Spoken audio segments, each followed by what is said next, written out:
কারফিউর মধ্যেই নজিরবিহীনভাবে বসলো আদালতের পূর্ণাঙ্গ বেঞ্চ। কোটা নিয়ে আপিল বিভাগে শুনানি শেষ হয়েছে, কিছুক্ষণের মধ্যেই আদেশ দেওয়া হবে। এ নিয়ে আলোচনার জন্য বার্তা কক্ষ থেকে সরাসরি যুক্ত হবেন সহকর্মী খান মোহাম্মদ রুমেল। রুমেল, আপনাকে আবারও স্বাগত জানাচ্ছি।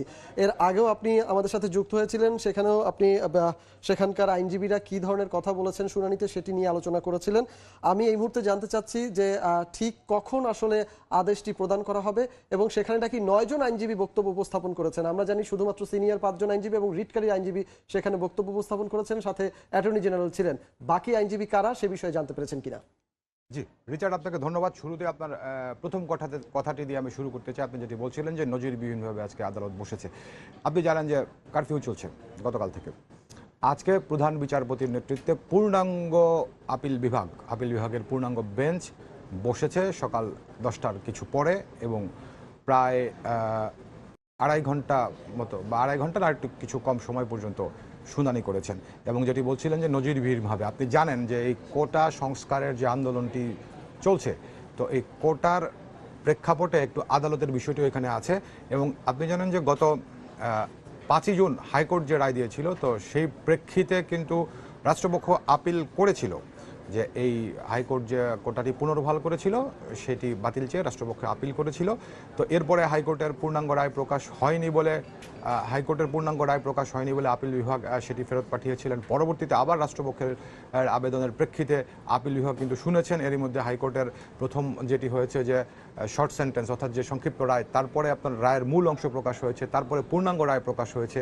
তো এরপরেও কিন্তু এই যে আজকে যে আপিল বিভাগ বসলো, এটি কিন্তু বসার কথা ছিল আগামী 7 আগস্টে অথবা 7 আগস্টের পর, অর্থাৎ 4 সপ্তাহের জন্য হাইকোর্টের যে রায়টি ছিল সেটির উপর স্থিতাবস্থা দিয়েছিলেন আপিল বিভাগ। তো সেই প্রেক্ষিতে যখন আন্দোলন জোরদার হয়েছে, আপনি জানেন, এবং আরেকটা বিষয়, একদিকে আন্দোলন চলেছে, আরেকদিকে সরকারের পক্ষ থেকে কিন্তু বারবার বলা হয়েছে কোটা সংস্কারের জন্য সরকারি চাকরিতে কোটা সংস্কারের জন্য সরকার নীতিগতভাবে একমত, কিন্তু যেহেতু ব্যাপারটি আদালতে বিচারাধীন রয়েছে, সেজন্য আদালত থেকে একটা সুরাহা না হয়ে আসা পর্যন্ত সরকারের কিংবা নির্বাহী বিভাগের কিছুই করার নেই। তো এই প্রেক্ষাপটে কিন্তু আন্দোলনকারীরা বারবার নির্বাহী বিভাগের কাছে চাইছিলেন, দাবিটি জানাচ্ছিলেন। কিন্তু এখানে আবার আরেকটি বিষয় আপনি জানেন নিশ্চয়ই, প্রধান বিচারপতি কিন্তু বলেছিলেন যে কোটা নিয়ে, সংস্কার নিয়ে কিংবা কোটা ইস্যুতে যে কোনো বক্তব্য নিয়ে যে কেউ চাইলে, আন্দোলনকারীরা হোক কিংবা অন্য কেউ চাইলে আদালতে এসে তাদের বক্তব্য উপস্থাপন করে, কিন্তু দাবিটি নির্বাহী বিভাগের কাছেই ছিল। তো সেই প্রেক্ষিতে 7 আগস্টের পর থেকে বা 7 আগস্ট কিংবা তারপরে যেটি হওয়ার কথা ছিল, সেটি কিন্তু গত বৃহস্পতিবার বিশেষ চেম্বার জজ আদালত বসিয়ে রাষ্ট্রপক্ষ থেকে আপিল শুনানিটি এগিয়ে আনার আবেদন করা হয়েছিল। সেই প্রেক্ষিতে আজকে রোববার দিন আপিল শুনানি হলো। তো এখন দেখেন, রোববার দিন আপিল শুনানি হচ্ছে, রাষ্ট্রপক্ষের আবেদনের প্রেক্ষিতে তারিখটি এগিয়ে আনা হয়েছে। এদিকে আবার রোববার দিন দেশ জুড়ে কারফিউ চলছে। তো সেই কারফিউর মধ্যেই সকল বিচারপতি, প্রধান বিচারপতি সহ অন্য যারা বিচারপতিরা আছেন আপিল বিভাগের, তারা সবাই এসেছেন এবং নির্ধারিত সময়ে আজকে আপিল শুনানিটি হয়েছে। এবং আপনি যেটি বলছিলেন, আপিল শুনানি এর মধ্যে শেষ হয়েছে। আমাদের সহকর্মী আফজাল হোসেন এবং আমার সহকর্মী আরেকজন মাইনুল হোসেন, তারা দুজন আজকে আপিল বিভাগের শুনানিতে উপস্থিত আছেন। তো তারা আমাদেরকে যেটি জানিয়েছেন যে দুপুর 1:15টার দিকে প্রধান বিচারপতির নেতৃত্বে আপিল বিভাগের পূর্ণাঙ্গ বেঞ্চ এই কোটার বিষয়ে, কোটা ইস্যুতে তাদের আদেশ দেবেন। এখানে আপনি আরেকটি কথা বলছিলেন যে 9 জন আইনজীবীর কথা। তো এখানে ধরুন 5 জন, আমরা আগে বলছিলাম যে এর আগে আমরা বলছিলাম যে 4 জনকে বিশেষজ্ঞ হিসেবে আদালত তাদের 5 জন আইনজীবীর মতামত নিয়েছেন। এই গেল 5 জন। অ্যাটর্নি জেনারেল ছিলেন আপনার হলো 6 জন, আরেকজন ছিলেন হচ্ছে রিটকারীর আইনজীবী, অর্থাৎ হাইকোর্টে যে রিটটি হয়েছিল, যে রিটের প্রেক্ষিতে হাইকোর্ট 2018 সালের সরকারের পরিপত্রটি বাতিল করেছিল, সেই আইনজীবী ব্যারিস্টার মনসুরুল হক তিনি ছিলেন। এছাড়াও ব্যারিস্টার শাহ মঞ্জুরুল হক শিক্ষার্থী বিশ্ববিদ্যালয়ের, তারা যে রিট করেছিলেন সেই দুজনের পক্ষে আইনজীবী ছিলেন। আর এছাড়াও রাষ্ট্রপক্ষে আরও আইনজীবীরা ছিলেন। সব মিলে 9 জন আইনজীবী এখানে মতামত দিয়েছেন। এবং এখানে একটা বিষয় একটু জানাতে চাই রিচার্ড আপনাকে, যে 9 জন আইনজীবী আজকে আদালতে বক্তব্য উপস্থাপন করেছেন দুই পক্ষ মিলিয়ে। আচ্ছা, দুই পক্ষ না, এখানে আসলে দুই পক্ষ বলবো কিনা আমরা জানি না। আমরা যদি বলি যে 9 জন আইনজীবী, কিন্তু পক্ষগুলো যদি এভাবে করে বলি, রাষ্ট্রপক্ষে অ্যাটর্নি জেনারেল সহ অ্যাটর্নি জেনারেলের অফিসের অন্যান্য আইনজীবীরা তাদেরকে সহযোগিতা করেছেন। পক্ষে ঢাকা বিশ্ববিদ্যালয়ের 2 জন রিটকারী শিক্ষার্থীর পক্ষে ব্যারিস্টার শাহ মঞ্জুরুল হক তিনি ছিলেন। এছাড়া আগের যে রিটটি হাইকোর্টে ছিল, অর্থাৎ মুক্তিযোদ্ধাদের সন্তানদের পক্ষ থেকে যেই কোটা বাতিলের, কোটা 2018 সালের পরিপত্র বাতিলের জন্য যেই রিটটি ছিল, সেই রিটকারীর যিনি আইনজীবী ব্যারিস্টার মনসুরুল হক তিনি ছিলেন। তো আচ্ছা, সব মিলে রুবেল, এখন কাকে একটা আপনি বিষয়, কোন একটা পক্ষে বিষয়, বলবেন সেটি আপনি- বিষয় নয়, বিষয় রুবেল- হচ্ছে যেটি যে 9 জন আইনজীবী আজকে বক্তব্য রেখেছেন, আমরা এখন পর্যন্ত যেটি জানতে পেরেছি আচ্ছা, 9 জন রুবেল, আইনজীবীর মধ্যে 8 জন আইনজীবী কোটা বাতিলের পক্ষে মত দিয়েছেন, একজন আইনজীবী কোটার সংস্কার চেয়েছেন। আমি এটি হচ্ছে আপনার বিষয়। বক্তব্য আর আপনার বক্তব্য আমি শুনতে পেরেছি, আপনি বারবারও বলছিলেন, এর আগেও আমরা জানিয়েছি যে 9 জন আইনজীবী সেখানে বক্তব্য রেখেছেন। মূল প্রেক্ষাপটটা কি একটু বলবেন? এত আইনজীবী ওখানে যে বক্তব্য রাখলেন, এত আইনজীবী কেন তাদের বক্তব্য আসলে বিচারক সেখানে শুনেছেন? আসলে কোন প্রেক্ষাপটকে বা কোন বিষয়বস্তুর আদলে তারা আসলে তাদের সবার বক্তব্য জানতে চাইছেন বা শুনতে চাইছেন? এখানে একটু বলে রাখি, যেহেতু আপিল বিভাগের পূর্ণাঙ্গ বেঞ্চে প্রধান বিচারপতির নেতৃত্বে আজকে বসেছেন, তো এখানে পক্ষ বিপক্ষ মূল বিষয় নয়, বিষয় হচ্ছে আদালত, যে কোনো আদালত চাইলে যে কোনো মামলাতে বিশেষজ্ঞ আইনজীবীদের মতামত নিতে পারেন, যেটিকে আইনের ভাষায় বলা হয় এমিকাস কিউরি। তো এখানে যেহেতু আপনি জানেন যে কোটা সংস্কারের বিষয়টি নিয়ে গত বেশ কিছুদিন ধরে বাংলাদেশে আন্দোলন চলছে এবং এটি নিয়ে নানান জায়গাতে নানান বক্তব্য আসছে, নানা রকম কথা আসছে পক্ষে বিপক্ষে, এবং আন্দোলনের বিষয়গুলো তো আপনি জানেনই। এবং এই আন্দোলনের প্রেক্ষাপটে আরও কি ঘটনা ঘটেছে, অর্থাৎ আন্দোলনকে কেন্দ্র করে আন্দোলনকারীরা যদিও বলেছেন যে কোনো ধরনের নৈরাজ্যকর অবস্থা, যে কোনো ধরনের বিশৃঙ্খলার সাথে তারা জড়িত নন, কিন্তু তারা জড়িত নন সেটি তাদের বক্তব্য, সেটি ঠিক আছে। ব্যাপারটি হচ্ছে এরপরেও কিন্তু কিছু ঘটনা ঘটেছে, সেটি কারা, সেটি এখনো যেহেতু সরকারের প্রশাসনিকভাবে এবং আইনিভাবে এখনো বক্তব্য স্পষ্ট নয়, তো সুতরাং সেটি কারা সেই প্রসঙ্গটা আমি বলছি না। কিন্তু আমি বলছি এই প্রেক্ষাপটে এবং এটার মধ্যে এক কথায় যদি বলা যায় মোটামুটি পরিস্থিতির এরকম কোটা ইস্যুটি এখন পুরো আইনজীবীরা আছেন, তাদের পাশাপাশিও দীর্ঘদিন ধরে যারা বাংলাদেশের আইন অঙ্গনে কাজ করছেন, যারা বিভিন্ন গুরুত্বপূর্ণ মামলাতে বিভিন্ন সময় কাজ করেছেন, তাদের কাছ থেকে মতামত নেওয়াটাও প্রয়োজন। সে কারণে হয়তো আদালত যে 5 জনের কথা আপনি বলছেন তাদেরকে হয়তো আদালত ডেকেছেন। তো এখানে রিচার্ড একটু আমি বলতে চাই যে 5 জন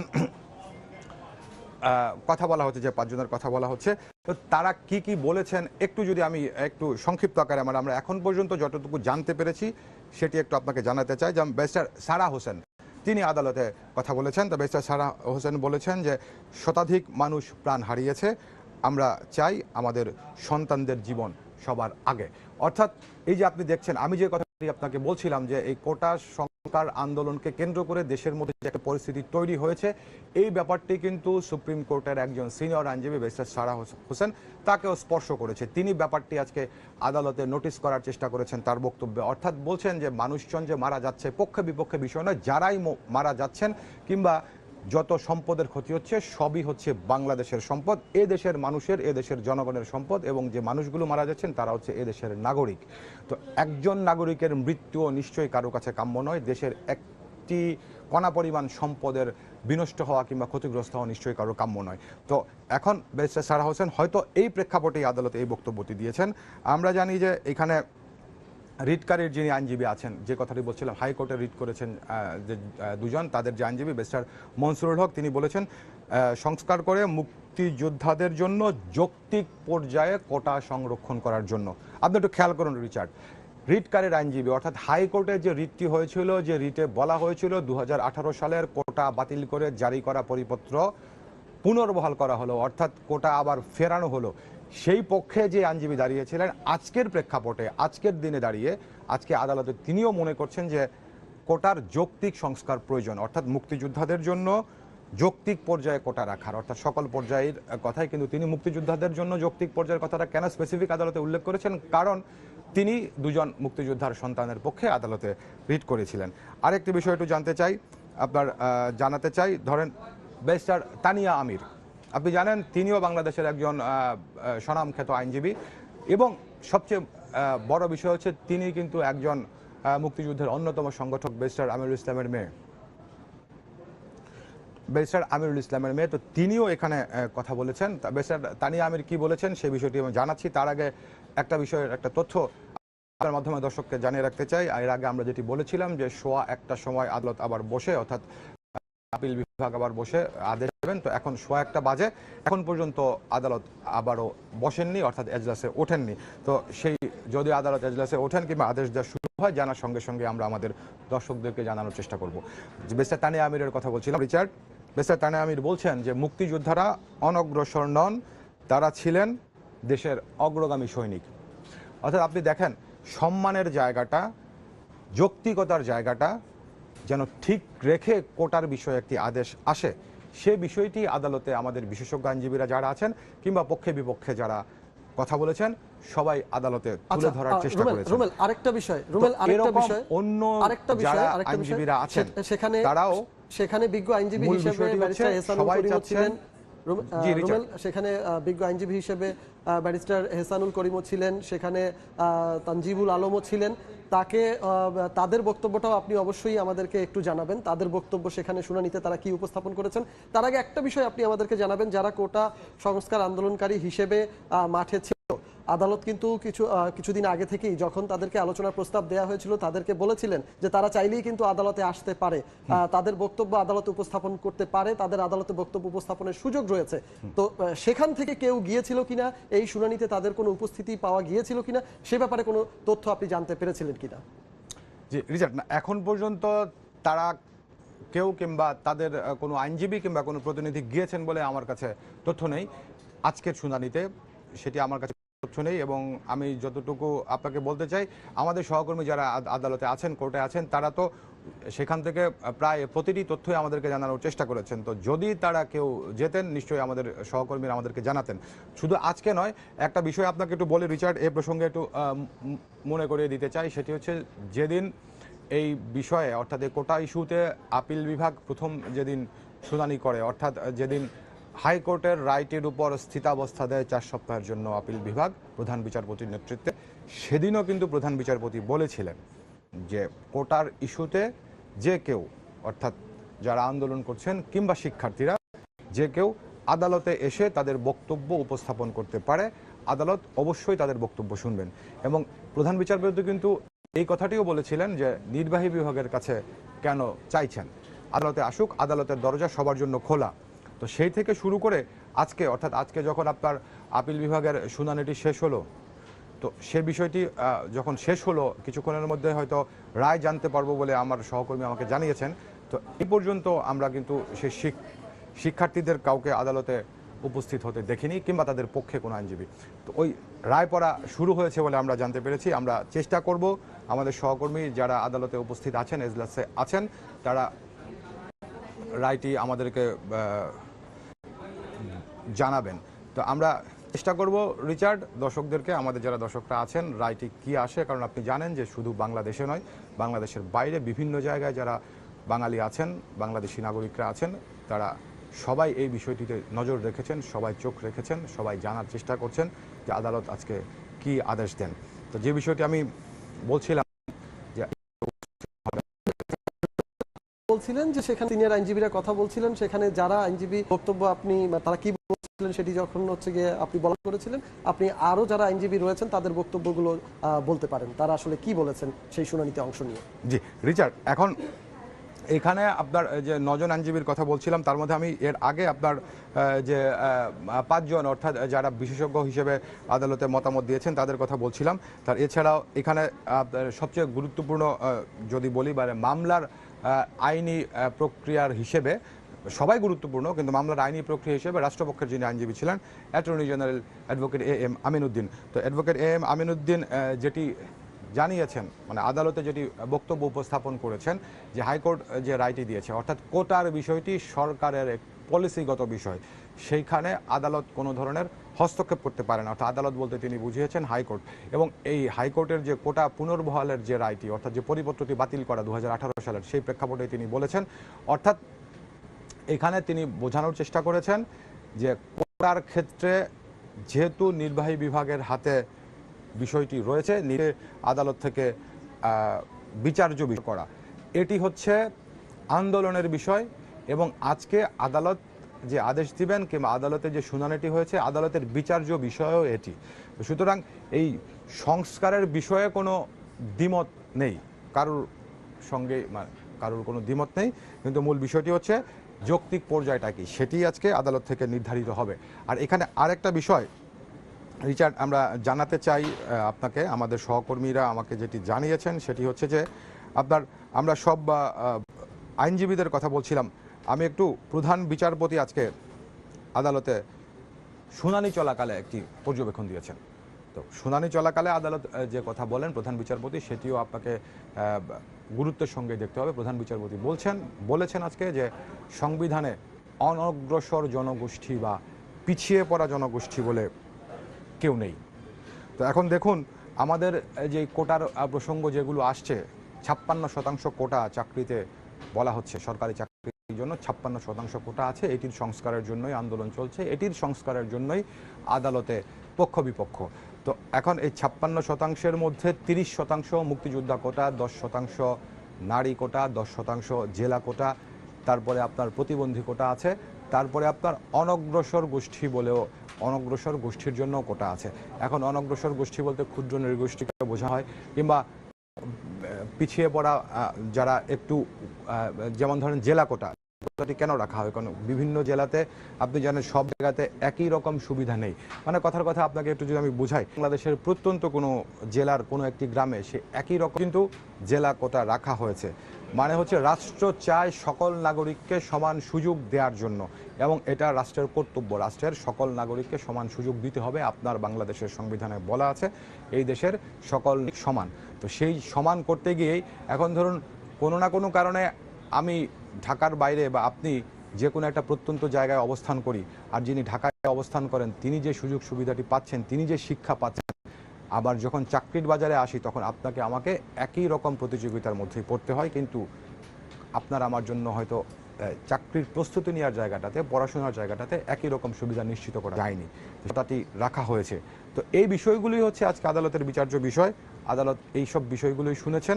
এই প্রেক্ষাপটেই আজকে আদালত তার আদেশটি ঘোষণা করবেন। আরেকটা বিষয়, আপনি যেহেতু প্রধান বিচারপতির বক্তব্যটাও সেখানে টেনে এনে আসলে সেটার একটা ব্যাখ্যা করলেন, সেখানে কিন্তু রিটকারীর আইনজীবী হিসেবে মঞ্জুরুল হক চৌধুরীও একটা বিষয় মেনশন করেছিলেন যে বঙ্গবন্ধু হত্যার পর 21 বছর মুক্তিযোদ্ধারা কোনো কোটা পায়নি। এই বিষয়টাকে অবতারণা করে তিনিও কিন্তু একটা ব্যাখ্যা দিয়েছেন, সেটি যদি একটু ব্যাখ্যা করতেন। হ্যাঁ, 21 বছর মুক্তিযোদ্ধারা কোনো সুবিধা পাননি বলে ব্যারিস্টার মনসুরুল হক যে ব্যাখ্যাটি দিয়ে আদালতে দাঁড়িয়েছিলেন, আদালতে তিনি তার বক্তব্য উপস্থাপন করেছিলেন। তো সেখানে যে আপনার এখানে একটা বিষয় কি দাঁড়ায়, আপনার হচ্ছে এখন যে আন্দোলনটি হয়েছে দেশে, সেটি হচ্ছে কোটা সংস্কারের জন্য। আর এর আগের যে প্রেক্ষাপটটি ছিল, অর্থাৎ 2018 সালের যে প্রেক্ষাপটটি ছিল, দেশে কোটা বাতিল হয়ে গিয়েছিল, অর্থাৎ চাকরিতে কোনো কোটা ছিল না। মুক্তিযোদ্ধা কোটা সহ আপনার কি বলে যে বহাল নেই, সেটিকে আপনি পুনর্বহাল করবেন। তো সেই প্রেক্ষাপটেই কিন্তু তারা পুনর্বহালের জন্য গিয়েছিলেন। তো তখন যদি ধরেন চাকরিতে কোটার একটা সংস্কার হতো, মানে আমি এটা আপনাকে বোঝানোর জন্য বলছি, যে তখন 2018 সালে যদি কোটার কোনো সংস্কার হতো, সেই সংস্কারের প্রেক্ষিতে এই সংস্কারে আমার জন্য এত % কোটা বড় কোনো পক্ষ আমি সন্তুষ্ট নই, সেই আলোচনা এবং যৌক্তিক একটা আন্দোলন হয়েছে, একটা প্রেক্ষাপটের জন্য রিটকারীর পক্ষে আদালতে দাঁড়িয়েছিলেন। তো তিনিও আজকে বলেন যে যেহেতু সংস্কারের প্রয়োজন হচ্ছে, মানে সংস্কারের কথা হচ্ছে, সুতরাং সংস্কার হোক। আর সংস্কার তিনি বলেছেন। আর 21 বছরের কথাটা তিনি এ কারণে বলেছেন, কারণ আপনি জানেন যে এবারের আন্দোলনে একটা কথা উঠছিল, মূল কথাটা হচ্ছে যে ন্যূনতম 5% কোটা চাকরিতে সংরক্ষিত রাখার জন্য তাদের আন্দোলনকারীরা বলছিলেন। আর আরেকটা বিষয় আন্দোলনকারীরা বলছিলেন যে মুক্তিযোদ্ধা কোটার বিপক্ষে তারা নন, তারা মুক্তিযোদ্ধা কোটার পক্ষে, তবে মুক্তিযোদ্ধা এবং মুক্তিযোদ্ধার সন্তানদের জন্য যেন কোটাটি সংরক্ষণ করা হয়। এরপরের প্রজন্ম, অর্থাৎ তৃতীয় প্রজন্ম, যেটি এখন বলা হচ্ছে মুক্তিযোদ্ধার নাতি নাতনিরা কোটা পাবেন, সেই জায়গাটিতে যেন রাখা না হয়, সেটি কোটা সংস্কার আন্দোলনকারীরা বলছিলেন। তো এই প্রেক্ষাপটটি বোঝানোর জন্য রিটকারীর আইনজীবী ব্যারিস্টার মনসুরুল হক আদালতে বলেছেন যে মাঝখানের যে 21 বছর, সেই সময়টাতে যারা সরকারে ছিলেন বিভিন্ন সময় বিভিন্ন কিংবা মুক্তিযোদ্ধাদের সন্তানদের জন্য এই চাকরিতে কোটা সংরক্ষণের ব্যাপারে কার্যকর কোনো কিছু করেননি। তো যেহেতু 21 বছর মুক্তিযোদ্ধা কিংবা মুক্তিযোদ্ধার সন্তানরা এই সুবিধাটি পাননি, সেই কারণে যেন এখন মুক্তিযোদ্ধার তৃতীয় প্রজন্ম অর্থাৎ নাতি নাতনিদের জন্য যৌক্তিক পর্যায়ে কোটা রাখা হয়, সে প্রেক্ষাপট থেকেই ব্যারিস্টার মনসুরুল হক আদালতে এই কথাটি বলেছিলেন। রুমেল, আমি জানি না আসলে, কারণ এটি আসলে সবার মনেই এই দ্বিধাটা একেবারে জেকে বসেছে, বা এই দ্বিধাটাই আসলে কাজ করছে যে সংস্কার এবং হচ্ছে গিয়ে বলতে আমি স্পষ্ট বুঝিনি, মানে বিষয়টা হচ্ছে গিয়ে একটা হচ্ছে সংস্কার এবং একটা হচ্ছে বাতিল। এই দুটো শব্দের পার্থক্য না বুঝেই অনেকেই হয়তো অনেক মন্তব্য করছেন। এই বিষয়টাতে যদি আপনি আরেকটু সুস্পষ্ট ব্যাখ্যা দিতেন, যেহেতু এখনো রায় পড়া চলছে, রায়টা যদি আসে তাহলে অবশ্যই আমরা সেই রায়ের প্রেক্ষাপটটা শুনতে আপনার কাছে চলে যাব। জি, রায় পড়া চলছে। রায়ের কি বললেন আদালত, কি রায় দিলেন সেটি জানার সঙ্গে সঙ্গে আমরাও জানানোর চেষ্টা করব। আপনি যে বাতিল আর সংস্কারের কথাটি বলছিলেন, এখানে রিচার্ড একটা বিষয় একটু পিছনে ফিরতে হবে। 2018 সালে কোটার জন্য যে আন্দোলন হয়েছিল সেটিও ছিল কোটা সংস্কার আন্দোলন।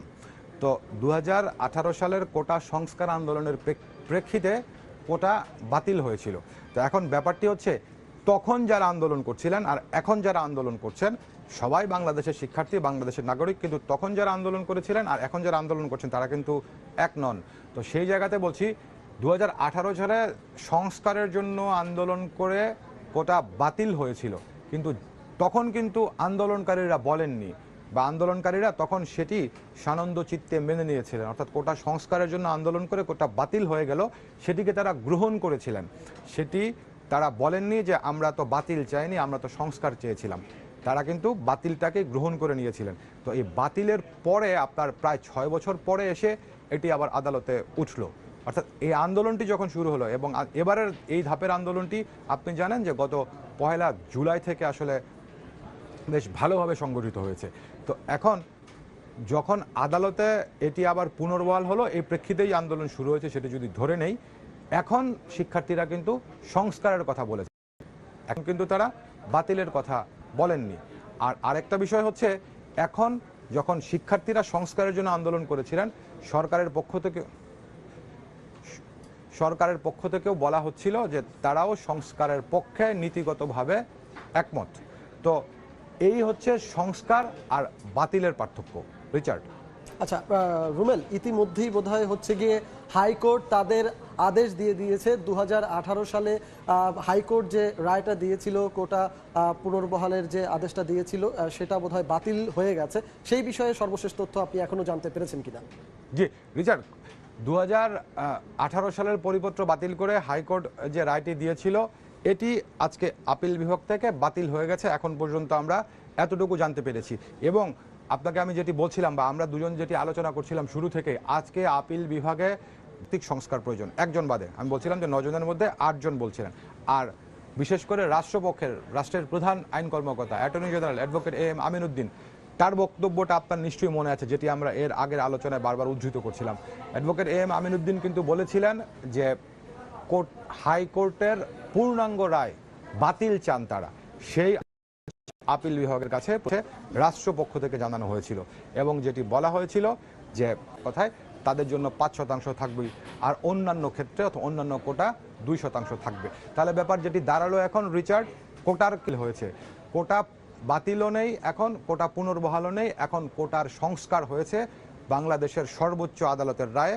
সেখানে বলা হচ্ছে 93% মেধার ভিত্তিতে সরকারি চাকরিতে নিয়োগ পাবেন, 7% কোটার ভিত্তিতে নিয়োগ পাবেন। সেই 7%-এর মধ্যে আপনার 5% মুক্তিযোদ্ধা কোটা, 2% অন্যান্য কোটা। তো এখন এখানে আরেকটা বিষয়, আসলে আমরা এই শব্দটাকে ঠিক কিভাবে প্রয়োগ করলে বা কি শব্দ বললে পুরোপুরি উপযোগী শব্দ হয় সেটা আমি বলতে পারছি না। এই কারণে আমরা এই যে কথাটা আমি বলছিলাম যে 93% মেধা, এখন ধরুন সেই 93 ভাবই নয়, মানে ব্যাপার যেটি হয়েছে, আমরা এই শব্দটাকে যদি এভাবে করে বলি, 93% সাধারণ তালিকা থেকে নিয়োগপ্রাপ্ত হবেন, 7% কোটা থেকে নিয়োগপ্রাপ্ত হবেন। অর্থাৎ 7%-এর মধ্যে 5% মুক্তিযোদ্ধা কোটায়, আর বাকি 2% অন্যান্য কোটায়। তারাও মেধাবী। যে 7% কোটায় নিয়োগপ্রাপ্ত হবেন তারাও মেধাবী। আপনাকে একটু কোটার প্রয়োগ, চাকরিতে কোটার প্রয়োগ কখন হয় সে ব্যাপারে একটু বলতে চাই। ধরুন সব সরকারি চাকরিতেই কোটা, এটাই তো বিষয়, কিন্তু ব্যাপারটি হচ্ছে মানে আলাপ আলোচনাটা, আন্দোলনটা, বিশ্লেষণটা সবচেয়ে বেশি হচ্ছে বিসিএস নিয়ে, যেটি প্রথম শ্রেণীর চাকরি, সেখানে কোটার প্রসঙ্গটা আসে। ধরুন বিসিএস আপনার সবশেষ ধাপ হচ্ছে ভাইবা। এর আগে আপনি জানেন প্রিলিমিনারি পরীক্ষা হয়, এর আগে রিটেন হয়, তারপরে লিখিত পরীক্ষায় যারা উত্তীর্ণ হন তারা হচ্ছে ভাইভাতে মুখোমুখি হন। তো সেখানেই হচ্ছে যখন আপনি ভাইভাতে যাবেন, বাকি পরীক্ষার বাকি ধাপগুলো উত্তীর্ণ হয়ে, সফলভাবে উত্তীর্ণ হয়ে যখন ভাইভাতে যাবেন, তখনই তারা সেই কোটার প্রয়োগটি হবে। এর আগে কিন্তু কোটার প্রয়োগ হবে না। তো সুতরাং যিনি ভাইবা পর্যন্ত যাচ্ছেন তিনি নিশ্চয়ই অমেধাবী নন। রিচার্ড, আমি চেষ্টা করছি, এর আগে আপনাকে জানিয়েছিলাম যে আমার সহকর্মী আফজাল হোসেন এবং মাইনুল হোসেন তারা দুজন আদালতে আছেন। তো আমরা চেষ্টা করব আপনাকে আদালত আফজাল হোসেনের সঙ্গে যুক্ত হওয়ার জন্য, তার কাছ থেকে বক্তব্য জানার জন্য। যে প্রসঙ্গটি বলছিলাম যে কোটার ক্ষেত্রে মেধা বা কিংবা কোটা যে কথাটি আসছে, তো সেই ক্ষেত্রে তো যখন আপনি যাবেন ভাইবা পর্যন্ত, তো তখন হচ্ছে আপনার কোটার প্রয়োগ হয়। এখন আসুন কোটা প্রয়োগটা কিভাবে হয়। ধরুন আপনারা যে কোনো প্রার্থী ধরুন যখন বিশেষ পরীক্ষা দেবেন, তখন একটা নির্দিষ্ট, এখানে কিন্তু পাশ ফেলের বিষয় নয়, বিষয় হচ্ছে একটা নির্দিষ্ট মার্ক সেট করা হয় এক এক বিসিএস এক এক রকম, যে এবার এত পর্যন্ত, মানে ধরুন রিচার্ড, আমার সহকর্মী আফজাল হোসেন আমাদের সঙ্গে যুক্ত হয়েছেন, একটু চেষ্টা করব আফজালের কাছ থেকে জানার জন্য। আফজাল, আমরা এখন পর্যন্ত জানতে পেরেছি যে চাকরিতে 93% মেধা থেকে নিয়োগ হবে, 7% কোটা, মুক্তিযোদ্ধাদের জন্য 5, আর অন্যান্য কোটা। আফজাল শুনছেন? মুক্তিযোদ্ধা কোটা 7 সদস্যের বেঞ্চ তারা নিষ্পত্তি করেছেন আবেদনটি। নিষ্পত্তির মূল লাইন হচ্ছে দুটি। একটি হচ্ছে যে হাইকোর্টের রায়টি বাতিল করেছেন, যে রায়ের প্রেক্ষিতেই দেশে এত আন্দোলন, এত টালমাটাল অবস্থা। সেই রায়টি হচ্ছিল যে মুক্তিযোদ্ধা কোটা পুনর্বহাল করে দিয়েছেন। এই রায়টি আজকে দেশের সর্বোচ্চ আদালত বিচারপতির বেঞ্চ সেটি বাতিল করেছেন। শুধু বাতিলে তিনি করেননি, একই সঙ্গে তিনি একটি সুপারিশও করছেন, যেটিকে বললি যে সরকারের কথা বলেছেন, সরকারের কাছে তিনি তারা একটি সবার সঙ্গে মতামত নিয়ে কোটা যে ধারাগুলো বা কোটার যে হার, যে 93% মেধায় নিয়োগ দিতে হবে, এর মধ্যে 5% মুক্তিযোদ্ধার সন্তানদের জন্য থাকবে, আর 1% প্রতিবন্ধী এবং 1% হচ্ছে ক্ষুদ্র নৃগোষ্ঠীদের জন্য সংরক্ষিত। এই যে এবং সরকার বলছেন যে সংবিধানের যে 104 ধারা আছে, সেই 104 ধারার প্রেক্ষাপটে যৌক্তিকভাবে যেন সরকার কোটার সংস্কার করতে পারে। তারা চাইলে আপিল বিভাগের এই যে ফ্র্যাকশন বা আপিল বিভাগ যে রায়টি দিয়েছে সেটি তারা মানতেও পারে, নাও পারে, তবে সরকার চাইলে যৌক্তিক বিবেচনা করে কোটার সংস্কার করতে পারে। এই হচ্ছে আপিল বিভাগের রায়ের মূল অংশ।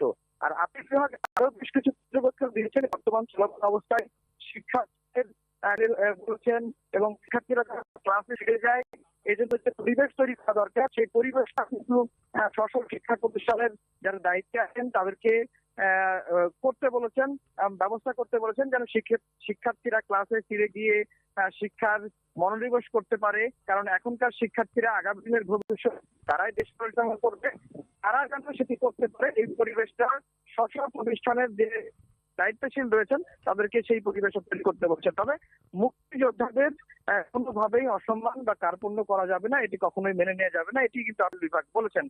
তো আজকে যখন সকাল 10:23 মূলত শুনানিটা শুরু হয়েছিল এবং শুনানি শেষ হয়েছে ঠিক 12:45। এরপরে কোর্ট বিরতি নিয়েছিলেন। বিরতি নেওয়ার পর ঠিক 1:20-30 দিকে সেই রায়টি আদালত ঘোষণা করেছেন। এবং আজকে শুধুমাত্র যে রিট কার্ডের আইনজীবী বা রাষ্ট্রপক্ষে থেকে অ্যাটর্নি জেনারেল ছিলেন না, এর সঙ্গে আরো 9 জন সিনিয়র আইনজীবী, যারা সিনিয়র আইনজীবী হিসেবে পরিচিত, তাদেরও মতামত নিয়েছেন। প্রত্যেকে কিন্তু একই কথা বলছে, যেহেতু কোটা থাকবে কি থাকবে না, থাকলে কত শতাংশ থাকবে, সেটি একেবারেই সরকার নীতিগত আইন কর্মকর্তা অ্যাটর্নি জেনারেল তিনি বাংলাদেশের আদালতের যেমন উদাহরণ দেখিয়েছেন, বাংলাদেশের সর্বোচ্চ আদালত আপিল বিভাগের যেমন আগের রায়গুলো দেখিয়েছেন, একই সঙ্গে ভারতের আদালতের যে রায়, সেই রায়গুলো কিন্তু নজির হিসেবে তিনি তুলে ধরেছেন। এবং প্রত্যেক আইনজীবী একই কথা বলেছেন যে কোটা ইস্যুটি সরকারের একেবারে নীতিগত সিদ্ধান্ত, এখানে আদালত কোনোভাবেই হস্তক্ষেপ করতে পারে না। হাইকোর্ট যেটি করেছিল এটিকে রাষ্ট্রের সর্বোচ্চ আইন কর্মকর্তা বলছেন যেটি হাইকোর্ট কখনোই করতে পারে না। তারপরেও হাইকোর্ট যেই আদেশটি বা যে রায়টি দিয়েছেন এটি একেবারে বিভ্রান্তিকর ছিল, সে কারণে হাইকোর্টের রায়টি বাতিল করা হোক। কিন্তু হাইকোর্টের রায়টি বাতিল করা হোক এর পোষণ করেছিলেন যে এই চলমান ব্যবস্থায় বাস্তবতায় হাইকোর্টের রায়টি এখন বাতিল করার যোগ্য বা বাতিল হতে হবে। আর একটি বিষয় বলে রাখি যে রিট কার্ডের আইনজীবী বেশ কিছু কথা বলছিলেন কোটা বহালের পক্ষে। তারা বলছিলেন যে বঙ্গবন্ধুকে হত্যার পরে 21 বছর এই মুক্তিযোদ্ধার যে কোটা পাননি, তখন সেই সরকারগুলো যারা ছিল মুক্তিযোদ্ধা সন্তানদের কোটার ব্যবস্থা রাখেননি, বা থাকলেও সেটিকে যথাযথ প্রয়োগ করা হয়নি, যার কারণে এই 21 বছরে অনেক মুক্তিযোদ্ধার সন্তান সরকারি তে চাকরি পাননি বা সরকারি সম্মানজনক পদে তারা অধিষ্ঠিত হতে পারেনি। একই সাথে যে 2018 সালে যে পরিপত্রটি জারি করা হল মুক্তিযোদ্ধা কোটা বাতিল করে প্রথম এবং দ্বিতীয় শ্রেণীর চাকরিতে, কিন্তু পরবর্তী ধাপগুলোতে অর্থাৎ দ্বিতীয় তৃতীয় শ্রেণীতে মুক্তিযোদ্ধা কোটা বহাল রাখা হলো। এক্ষেত্রে রিটকারী আইনজীবীরা বলছেন যে মুক্তিযোদ্ধা কোটারা শুধুমাত্র নিম্ন স্তরে চাকরি করবে, প্রথম শ্রেণীতে চাকরি করতে পারবে না। এটি মুক্তিযোদ্ধাদের জন্য একটি অবমাননাকর এবং মুক্তিযোদ্ধাদের জন্য একটি বৈষম্যমূলক বক্তব্য বা বৈষম্যমূলক একটি পরিপত্র সরকার দিয়েছে, সেটিকে তারা বলছেন। আর একটি বিষয় বারবার আদালত বলছেন যে এই যে মুক্তিযোদ্ধা কোটা থাকবে কি থাকবে না বা অন্যান্য কোটা থাকবে কিনা, সরকার রাখবে কিনা এই কোটাগুলো, এটি একেবারেই সরকারের নীতিগত সিদ্ধান্ত। আইনজীবীরাও যেমন বারবার বলছেন এবং আজকে কোর্টে একেবারে জনকীর্ণ আদালতে এর আদালত হয়েছে এবং কোর্ট বারবারই একটা জিনিস আইনজীবীর কাছে জানতে চাচ্ছেন, কোর্ট আইনজীবীদেরকে বারবারই কিন্তু জানতে চাচ্ছেন যে এটি আসলে সরকারের নীতিগত। আফজাল শুনছেন আমাকে? আফজাল, আজকে এই রায়ের পরে আপনি কারোর কোনো প্রতিক্রিয়া নিতে পেরেছেন এখন পর্যন্ত? আজকে রায়ের পরে এখন পর্যন্ত তারা প্রতিক্রিয়া নিতে পারেনি।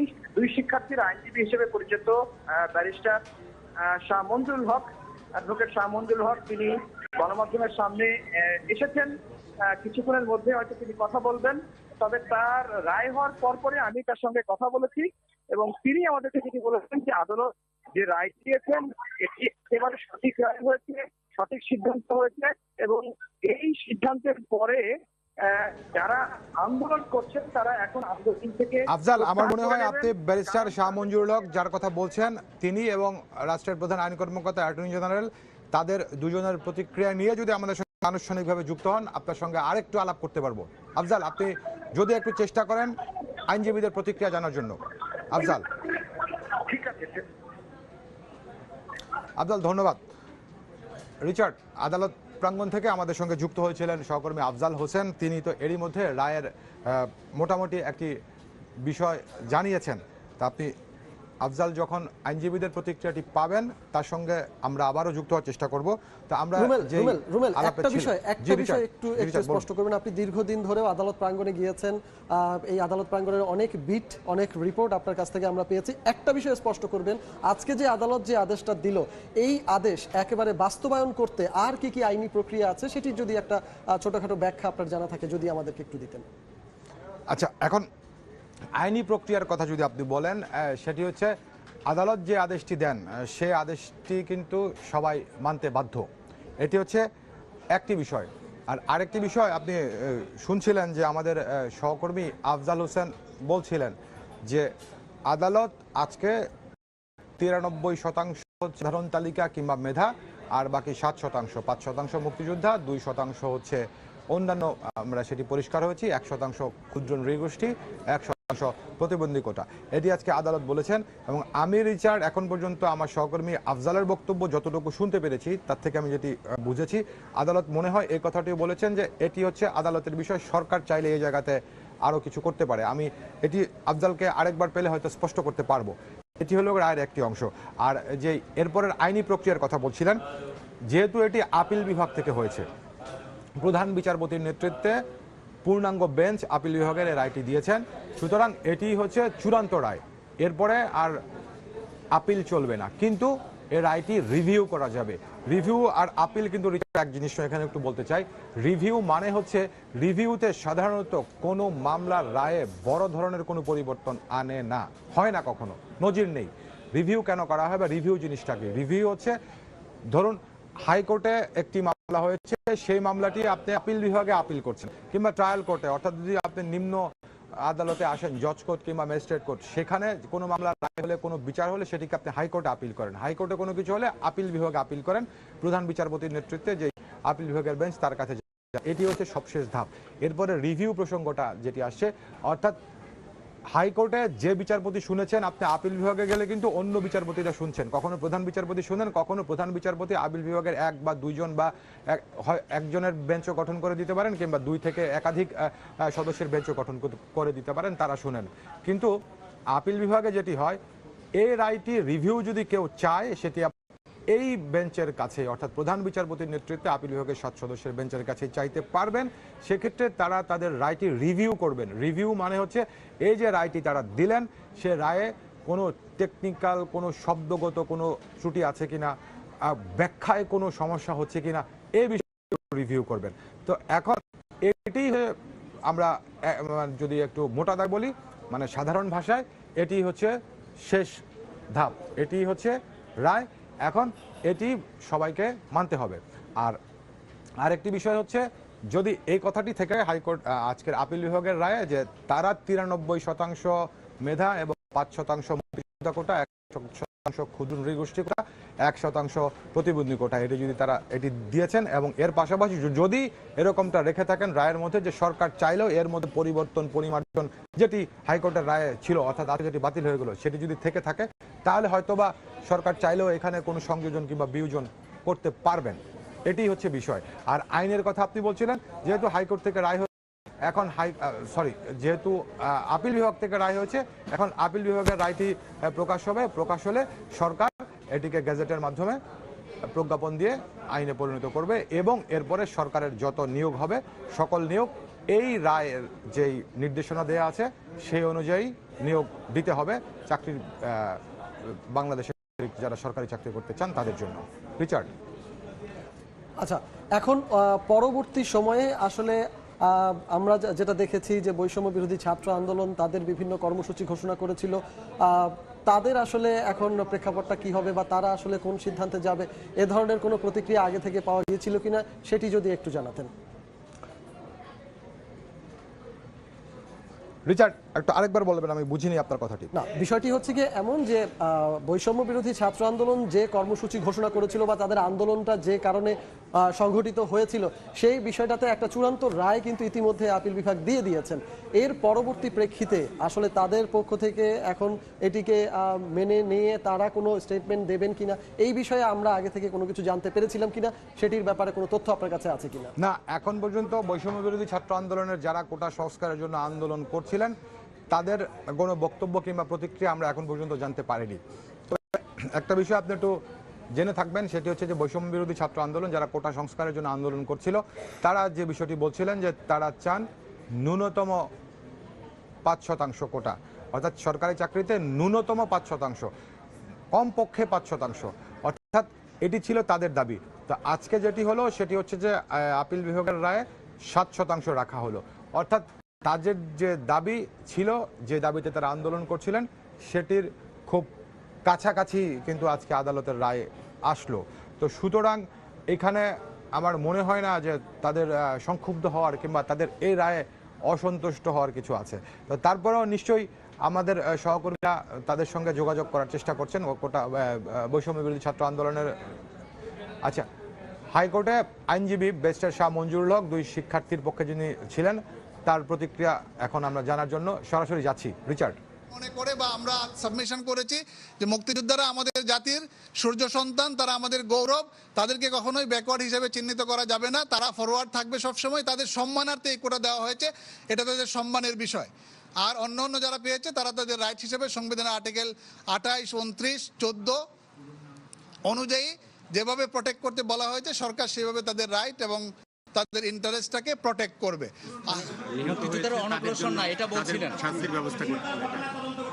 হ্যাঁ, এবং নিহতের যে ঘটনা হয়েছে সেই ঘটনার তদন্তের কথা বলা হয়েছে। মাননীয় বিচারপতি খন্দকার দিলুরুজ্জামান কে প্রধান করে যে সুপ্রিম কোর্ট, উনি হাইকোর্ট ডিভিশনের বিচারপতি, ওনাকে প্রধান করে যে তদন্ত কমিটি গঠন করা হয়েছে, প্রত্যেকটা মৃত্যুর ঘটনা নিরূপণ করে কারা দোষী আছে সেইটা উনি নিরূপণ করবেন, নিরূপণ করে একটা রিপোর্ট যথাসময়ে সাবমিট করবেন বলে আদালত আশা প্রকাশ করেছে। তদন্তে সরকারকে সহযোগিতার কথা বলা হয়েছে এবং তদন্ত কাজে সরকারকে সহযোগিতা করার জন্য অ্যাপিলেট ডিভিশন বলে দিয়েছে। সার্টিফাইড কপি আমরা দ্রুতই পেয়ে যাব। বিশেষ করে অপারেটিভ পার্টের সার্টিফাইড কপি আমরা এক সপ্তাহের মধ্যেই বা তারও কম সময় 2-3 দিনের মধ্যেই পেয়ে যাব। পুরা জাজমেন্ট পেতে আমাদের একটু সময় লাগবে। পুরা জাজমেন্ট বাংলাদেশের কোটা সিস্টেম এখন খুবই পরিষ্কার। 93% সাধারণ কোটা, 5% মেধাবী কোটা বা সাধারণ কোটা আমরা যেটা বলি, আর 5% মুক্তিযোদ্ধা, তার সন্তান, তার নাতি নাতনি, আর 1% ক্ষুদ্র নৃগোষ্ঠী, আর 1% হচ্ছে প্রতিবন্ধী এবং তৃতীয়লিঙ্গ। কিন্তু সরকারকে যে স্বাধীনতা দিল সেটাতে তো এই 93% যে মানতে হবে সেটা তো বাধ্যবাধকতা নাই। এটা পরবর্তীতে পরিবেশ পরিস্থিতি বিবেচনায় যদি সরকার মনে করে, যেহেতু এটা পলিসি ডিসিশন, এটা কিন্তু কোনো কিছু রেখে না, শুধুমাত্র পলিসি ডিসিশনটা সরকারের হাতেই থাকতে হবে। এই জন্যই সরকারের হাতে এই জিনিসটা রাখা হয়েছে। আর বর্তমান পরিস্থিতির বিবেচনা আন্ডার আর্টিকেল 104 অ্যাপিলেট ডিভিশন এই সিদ্ধান্ত প্রদান করেছে। বিভাগ যে পার্সেন্টেজ ঠিক করে দিলেন সেটা পারেন কিনা আপিল বিভাগ? আপিল বিভাগ 104 আপিল বিভাগ বলে দিয়েছে 100 পরে আপিল বিভাগ এটা 100 পরে কমপ্লিট জাস্টিস বলতে যেটা বোঝায় সেটা মঞ্জু ভাই এটা সরকার সেটা আপনার আপিল বিভাগের আছে। 104 হলো আপিল বিভাগের। আপিল বিভাগ ওনার রায়ে, আপিল বিভাগ রায়ে স্পষ্ট করে বলে দিয়েছেন যে বর্তমান prevailing to do complete justice under article 104 of the constitution, exactly কথাটা অ্যাপিলেট ডিভিশন বলেছেন। তারা এই কোটার জায়গাটাকে নির্ধারণ করে দিয়েছেন। রিচার্ড, শুনছিলেন যে ব্যারিস্টার শাহ মঞ্জুরুল হক কথা বলছিলেন। আপনি এর আগে যে প্রশ্নটি করেছিলেন রিচার্ড আমাকে, যে আজকে যে রায়টি হলো সেটি আসলে আইনে পরিণত হতে বা পরবর্তী আইনি প্রক্রিয়াগুলো কি, আপনি নিশ্চয়ই ব্যারিস্টার শাহ মঞ্জুরুল হকের বক্তব্য শুনে কিছুটা পরিষ্কার হয়েছেন। ব্যারিস্টার শাহ মঞ্জুরুল হক এখানে আমি দুটি কথাতে ব্যারিস্টার শাহ মঞ্জুরুল হকের আপনার দৃষ্টি আকর্ষণ করতে চাই। একটি কথা তিনি বলছিলেন যে তিনি আশা করছেন যে এই রায়ের যে অপারেটিভ পার্ট সেটির সার্টিফাইড কপি 7 দিনের মধ্যে পাবেন বলে ব্যারিস্টার শাহ মঞ্জুরুল হকের আশা। আর আরেকটা বিষয় আমি দেখলাম তিনি বলছিলেন যে এই আজকে যে রায়টি আপিল বিভাগ থেকে দেয়া হলো 3 মাসের মধ্যে এটি প্রজ্ঞাপন হিসাবে প্রকাশ করার জন্য সরকারকে আপিল বিভাগ বলেছেন। তো সুতরাং রায়ের সার্টিফাইড কপি পাওয়ার পরেই কিন্তু জি রিচার্ড বলুন। রুমেল, এখানে একটা প্রসঙ্গ এসেছে, আমরা দেখেছিলাম ব্যারিস্টার শাহ মঞ্জুরুল হক বলছিলেন যে এই কোটা নির্ধারিত করে দেয়া বা নির্ধারণ করে দেয়া 93% মেধাবী কোটা, 5% মুক্তিযোদ্ধা কোটা, 1% ক্ষুদ্র নৃগোষ্ঠী এবং 1% প্রতিবন্ধী কোটা, এটি আসলে আপিল বিভাগ নির্ধারণ করে দিতে পারেন কিনা এই ব্যাপারটাতে তিনি একটা ব্যাখ্যা দিচ্ছিলেন। সেই ব্যাখ্যাটা একটু আপনার কাছ থেকেও জানতে চাচ্ছিলাম। আচ্ছা, এইখানে একটি ব্যাখ্যা তিনি, আমি যতদূর শুনেছি ব্যারিস্টার শাহ মঞ্জুরুল হকের বক্তব্য, তিনি বলছিলেন যে আদালত এটা বলেছেন যে সরকার এইভাবে করে করতে পারে, চাইলে সরকারের হাতে অন্যভাবে করারও সুযোগ আছে, আমি যতটুকু বুঝেছি। তো এখানে একটা বিষয় আপনি খেয়াল করেন রিচার্ড, হাইকোর্টের রায়টি যখন বাতিল চেয়েছিলেন এই মামলার শুনানির সময় অ্যাটর্নি জেনারেল, তিনি অ্যাটর্নি জেনারেলকে উদ্ধৃত করে কিন্তু আমরা একটি খবর প্রকাশ করছিলাম, আমরা মানে সকল গণমাধ্যমে একটি খবর বলছিলাম যে অ্যাটর্নি জেনারেল বলছেন যে কোটার বিষয়টি সরকারের পলিসিগত বিষয়, সেখানে আদালত হস্তক্ষেপ করতে পারে না। অ্যাটর্নি জেনারেলের এই বক্তব্যটি নিশ্চয়ই আপনার মনে আছে। তো সেই জায়গাতেই এখন যে ব্যারিস্টার শাহ মঞ্জুরুল হক যে প্রতিক্রিয়াটি দিলেন, আমি যেটি মনে করছি যে ব্যারিস্টার শাহ মঞ্জুরুল হক ওই যে অ্যাটর্নি জেনারেল বলেছিলেন যে পলিসিগত বিষয় কোটার, সেখানে আদালত হস্তক্ষেপ করতে পারে না, সেই কারণেই এই বিষয়টি আসছে। অর্থাৎ এটি আদালত একটি ডিরেক্টিভ দিয়েছেন সরকারকে যে কোটার ক্ষেত্রে এই হচ্ছে বিষয়, এই নীতিটি অনুসরণ করা যেতে পারে। তো এখানে সরকার চাইলে এটার মধ্যে কম বেশিও করতে পারে, এটি হচ্ছে একটি বিষয়। কিন্তু এখানে যে বিষয়টি সবচেয়ে বেশি গুরুত্বপূর্ণ আমার কাছে মনে হচ্ছে, সেই বিষয়টি হচ্ছে কোটার সংস্কারের জন্য যখন আন্দোলন চলছে, সরকার কিন্তু বারবারই বলছিলেন, সরকারের বিভিন্ন পর্যায় থেকে বারবারই বলা হচ্ছিল কোটার যৌক্তিক সংস্কারের বিষয়ে সরকার নীতিগতভাবে একমত। যেহেতু ব্যাপারটি আদালতে বিচারাধীন, সুতরাং নির্বাহী বিভাগের এখন কিছু করার নেই। এটি ছিল আজকের আগে, অর্থাৎ এই এখন যখন রায় হলো এর আগে পর্যন্ত সরকারের বক্তব্য। তো এখন যেহেতু এটি আদালতের বিষয়টির নিষ্পত্তি হলো, আদালত থেকে একটি সুরাহা এলো, এখন সরকারের চাইলে কিছু করার এখানে আছে। অর্থাৎ কিছু করার বলতে এখন যৌক্তিক সংস্কারের বিষয়টি। তো আজকে আদালত যে রায়টি দিল, সরকার যদি এটিকে যৌক্তিক মনে করে, সরকার সরকারি চাকরির ক্ষেত্রে এই কোটাই অনুসরণ করবে। এই কোটা মানে 93% সাধারণ কোটা, যারা কোনো ধরনের কোটা ছাড়াই অর্থাৎ সাধারণ তালিকা, 5% মুক্তিযোদ্ধা কোটা, 1% ক্ষুদ্র নৃগোষ্ঠী কোটা, 1% প্রতিবন্ধী কোটা। এইটা সরকার এখন অনুসরণ করবে বা করতে পারবে। আবার যদি সরকার মনে করে না এখানে কিছুটা কম বেশি করতে, সেটাও করতে পারবে। এটি হচ্ছে ব্যারিস্টার শাহ মঞ্জুর লোকের যে ব্যাখ্যা, যে প্রতিক্রিয়া এখন দিলেন, সেখান থেকে আমি বুঝেছি। রিচার্ড, আচ্ছা রুমেল, আরেকটা বিষয় তিনি এখানে অবতারণা করেছেন, সেটি হচ্ছে গিয়ে এটি পরবর্তীতে 3 মাস পরে প্রজ্ঞাপন আকারে জারি হবে, তারপরে হয়তো বাস্তবায়িত হওয়ার দিকে আর কোনো বাধা থাকবে না। কিন্তু সেটি যদি 3 মাস পরে প্রজ্ঞাপন আকারে জারি হয়, তাহলে এই 3 মাসের যে একটা দীর্ঘ সময়ে থেকে যায়, এই বিষয়টি কি কোনোভাবে এগিয়ে আসা সম্ভব হয় কিনা, বা এই বিষয়টা আসলে সম্ভব হওয়ার কোনো সম্ভাবনা আছে কিনা? না রিচার্ড, এখানে আমি একটু বলি আপনাকে, এই ব্যাখ্যাটাতে আমি আপনার কাছে আসবো। তার আগে আমি শুনছি যে রিজকারীর আইনজীবী ব্যারিস্টার মনসুর হক কথা বলছেন, আমরা একটু তার প্রতিক্রিয়াটি শোনার চেষ্টা করি। রিচার্ড, আহসানুল করিম, ব্যারিস্টার আহসানুল না করিম। করা হয়, মেরিটোক্রেসির উপর কোনো ডেট্রিমেন্টাল কোনো প্রভাব না পড়ে সেই ব্যাপারে সজাগ থাকা, অর্থাৎ সবচেয়ে বড় বিষয়টা হচ্ছে মেধার উপর গুরুত্ব আরোপ করা।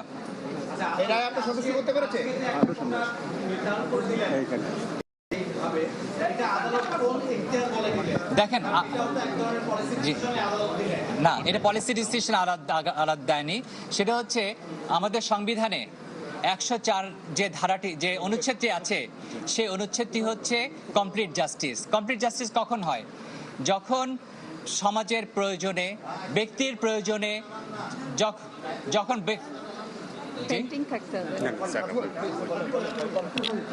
যে ব্যক্তির প্রয়োজনে, সমাজের প্রয়োজনে, জনগোষ্ঠীর প্রয়োজনে বিরাট একটা সিদ্ধান্ত দিতে পারে, এবং এটাকে কমপ্লিট জাস্টিস বলা হয়। এখন এই যদিও সরকারের অধিকার পলিসি নির্ধারণ করা, কিন্তু যেহেতু একটা অনভিপ্রেত একটা অবস্থার সৃষ্টি হয়েছে এবং ভবিষ্যতেও এরকম একটা অবস্থার সৃষ্টি হতে পারে, সুতরাং আদালত তার এই কমপ্লিট জাস্টিস অধিকার করে, এই ক্ষমতা অধিকার করে এই 93% মেধাবৃত্তির উপর প্রয়োগ করেছেন, অর্থাৎ মেধার উপর 93% এটা প্রয়োগ হবে, যেটা আমাদের সবার চাহিদার থেকে অনেক বেশি। এবং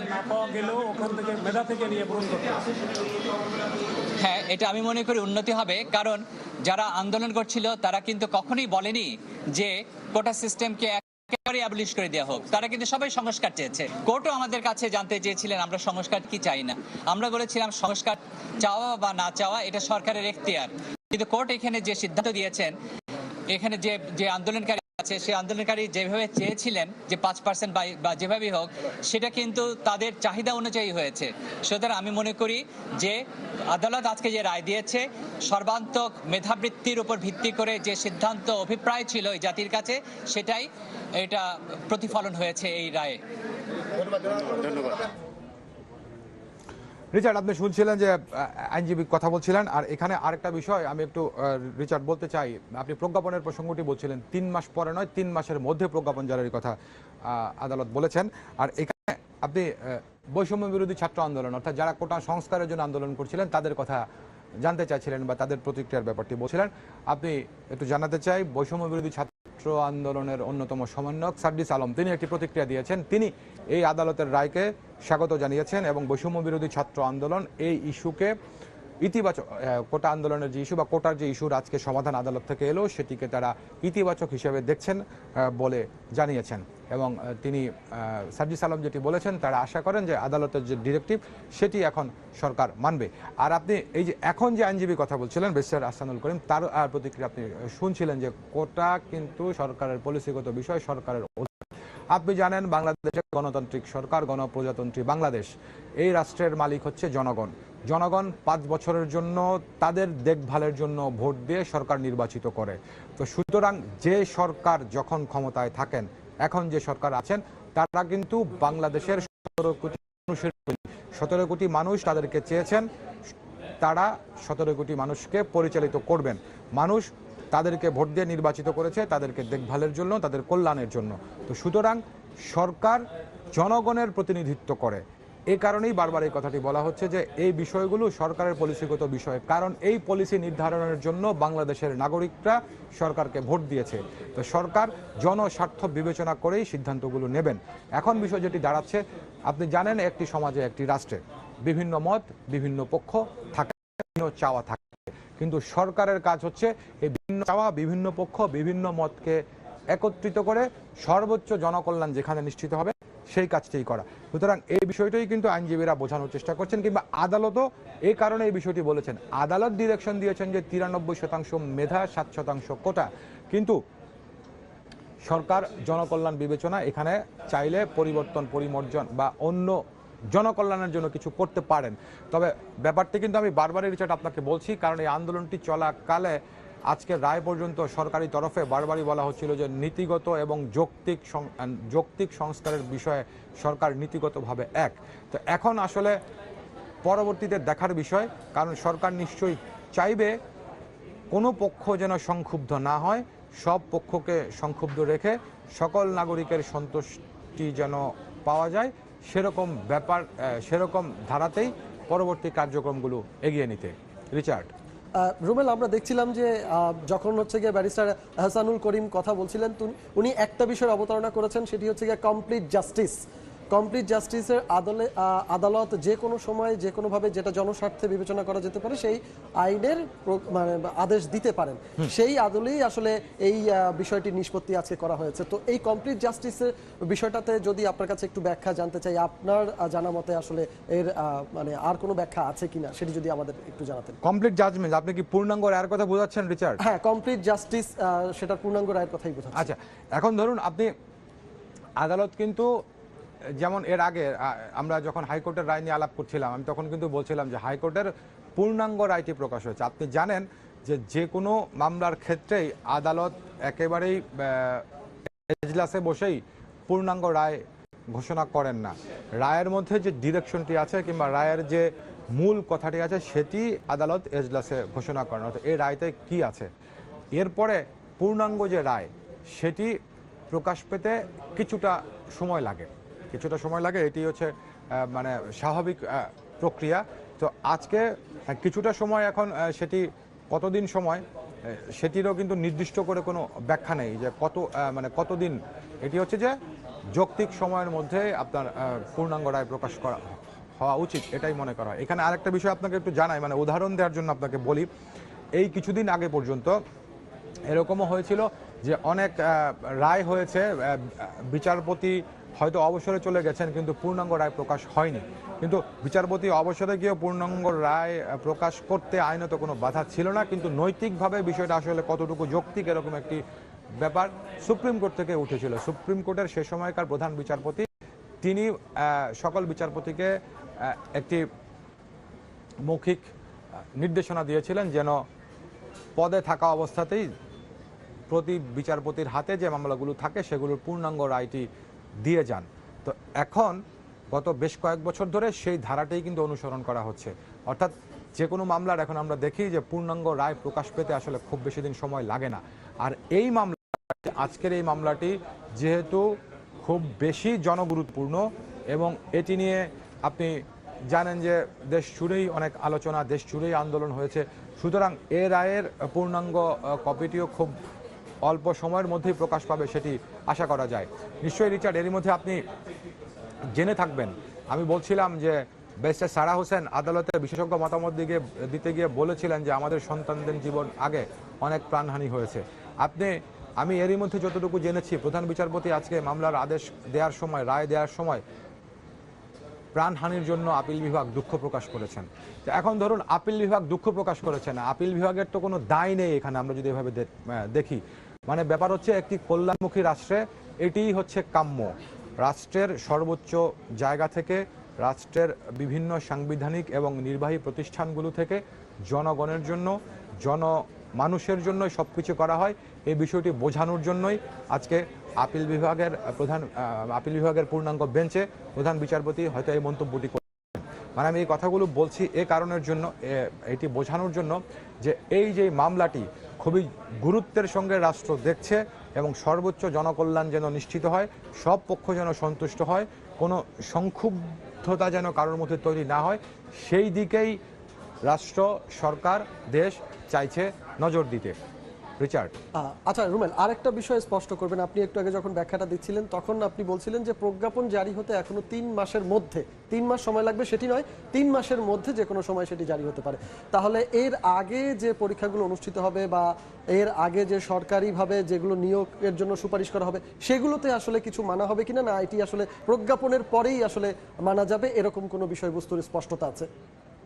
যে রিচার্ড, হ্যাঁ আপনি প্রশ্নটি ভালো করেছেন। এখন কিন্তু ব্যাপারটি হচ্ছে, আপনি জানেন আপনি একজন গণমাধ্যম কর্মী, আমি একজন গণমাধ্যম কর্মী, আমি আসলে আইন বিশেষজ্ঞ নই।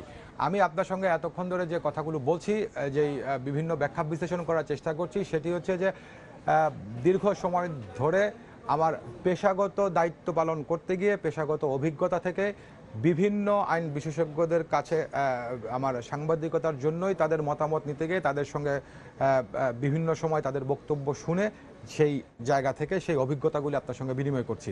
তো এখন যেটি বলছিলেন আপনি যে 3 মাসের মধ্যে প্রজ্ঞাপন জারি করার কথা বলা হয়েছে, প্রজ্ঞাপন জারির মাঝখানের সময়টাতে কি হবে, এটি নিশ্চয়ই আদালত বলেছেন।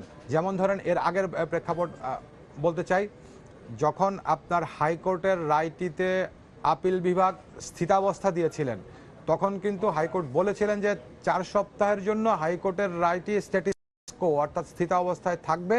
কিন্তু আচ্ছা এই মুহূর্তে কথা বলছেন সুপ্রিম কোর্ট আইনজীবী সমিতির সাবেক সভাপতি অ্যাডভোকেট জয়নুল আবদিন। তো তার বক্তব্যটা আমরা একটু শুনে আসি রিচার্ড। 29-এ বলা আছে যে সরকার কাদেরকে নিয়ে এই একটা নীতি নির্ধারণ করতে পারে, এবং সেখানে এই মুক্তিযোদ্ধারা, এই যে সংবিধানটা সৃষ্টি হলো রক্তের বিনিময়ে, এই সংবিধানের মধ্যে কোথাও মুক্তিযোদ্ধাদেরকে অনগ্রসর গোষ্ঠী হিসাবে কোথাও কোনো বলা হয় নাই। কাজেই কোটা যদি করতে হয়, এবং সেখানে 104 দ্বারায় যে কথা বলা আছে সংবিধানে যে অনগ্রসর ব্যক্তিদের বিষয়ে সরকার বিবেচনা করবেন, কিন্তু এই ক্ষেত্রে সেটা বিবেচনা করা হয় নাই। কাজেই এইটা সংবিধানের যে জাজমেন্টটি হয়েছে সেটা সংবিধানের ভায়োলেশন। কাজেই এই জাজমেন্টটি টিকতে পারে না, এবং দেশের যেহেতু আপনার দেশের সর্বোচ্চ আদালত, আপনারা সেই দিক বিচার বিশ্লেষণ করে এই আমি যে অ্যাটর্নি জেনারেল যে সাবমিশন দিয়েছে এই জাজমেন্টটি বাতিল করা একান্তভাবে আইনের শাসনের জন্য প্রয়োজন, এই কথা এই সাবমিশনে আমি রেখেছি। আপনি আপনার দল কি আজকে যে রায়টি দিল কোটা নিয়ে সেটিতে সন্তুষ্ট? এখানে কোনো দলের বিষয় নয়, আমি দেশের সর্বোচ্চ আদালতের একজন আইনজীবী হিসাবে এসেছি। তবে এই জাজমেন্টের মধ্যে আপনারা লক্ষ্য করেছেন যে আদালত কিছু নির্দেশনা দিয়েছে, তার মধ্যে সমস্ত কোমলমতি শিশুদেরকে ক্লাসে যোগদান করতে বলেছে, এবং সেখানে একটা জিনিস বিচার বিশ্লেষণ করা উচিত ছিল আদালতের। আমি জানি না পরবর্তীতে জাজমেন্ট আসলে সেটা পাওয়া যাবে। সেখানে কোমলমতি এই যে ছাত্রদের মধ্যে যারা প্রতিনিধিত্ব করেছে, আপনারা জানেন গত 2-3 দিন পর্যন্ত সরকারের একটা কমিটি করে দেওয়া হয়েছিল। সেই কমিটির কাছে 8টা দাবি তারা প্লেস করেছে, এবং সেই 8টা দাবি তারা ব্যাপারে বলছে যে এই 8টা দাবির ব্যাপারে আলোচনা হতে পারে, এবং সেই বিষয়ে এখানে কোনো আলোচনার কোনো বিষয় উল্লেখ করা হয় নাই। এখানে তো কোর্টে তো আলোচনার বিষয়টা ছিল, এখানে ছিল পুরো জাজমেন্টে ওই বিষয়গুলো ছিল না। এটা হচ্ছে আমার নিজস্ব মত যে এখানে যে কথা বলা হয়েছে কোমলমতি শিশুদেরকে এই হত্যার বিষয়ে আমাদের, আপনারা যে কথা আমাকে প্রশ্ন করেছেন যে আমাদের দলের বিষয়, এই দলের বিষয় হচ্ছে দল কোনো এটার সাথে সম্পৃক্ত না, এই আন্দোলনের সাথে দলের কোনো সম্পৃক্ততা নাই। এই ঘোষণাটা আওয়ামী লীগ দিয়েছে। আওয়ামী লীগের সাধারণ সম্পাদক বলেছে যে এই আন্দোলনকে দমন করার জন্য ছাত্রলীগই যথেষ্ট, এবং ছাত্রলীগই এই আন্দোলনের সূত্রপাত করেছে কোমলমতি শিশুদের উপরে হামলা করে। এইটা দেশের জনগণ কোনোদিনই কামনা করে না, আদালতও কামনা করে না, আমরা দেশের সচেতন নাগরিক আপনারাও কামনা করেন না, এবং সাংবাদিকরাও এটা কামনা করে না। আপনি কিন্তু আপনি প্রশ্নটার উত্তর দেননি, আপনি কি আপিল বিভাগের আজকে রায়ে সন্তুষ্ট কিনা? না, এইটা রায়ের সর্বকিছু পাওয়ার পরে আমরা এটা বিচার বিশ্লেষণ করব, এবং এই রায়ের মধ্যে বিচারপতি, প্রধান বিচারপতি নিজেও বলেছে যে পরবর্তী আমরা যা যা দরকার সেগুলো এই রায়ের মধ্যে আমরা উল্লেখ করব। রিচার্ড, আপনি শুনছিলেন যে কথা বলছিলেন অ্যাডভোকেট জয়নুল আবদিন। তিনি সুপ্রিম কোর্টের একজন সিনিয়র আইনজীবী, তিনি সুপ্রিম কোর্ট আইনজীবী সমিতির সাবেক সভাপতি এবং বর্তমানে জাতীয়তাবাদী আইনজীবী ফোরামের নেতা, এবং একটু জানিয়ে রাখি তিনি বিএনপির অন্যতম ভাইস চেয়ারম্যান। তো তার বক্তব্যটা যদি আপনি একটু খেয়াল করেন, তিনি আদালতে উপস্থিত ছিলেন রায় ঘোষণার সময়। তো তিনি বলছেন যেহেতু প্রধান বিচারপতি বলেছেন যে সংবিধানে অনগ্রসর গোষ্ঠী বলে কিছু নেই, মুক্তিযোদ্ধারা তো তাহলে অনগ্রসর নন, তাহলে তাদের জন্য কেন কোটা রাখা হয়েছে।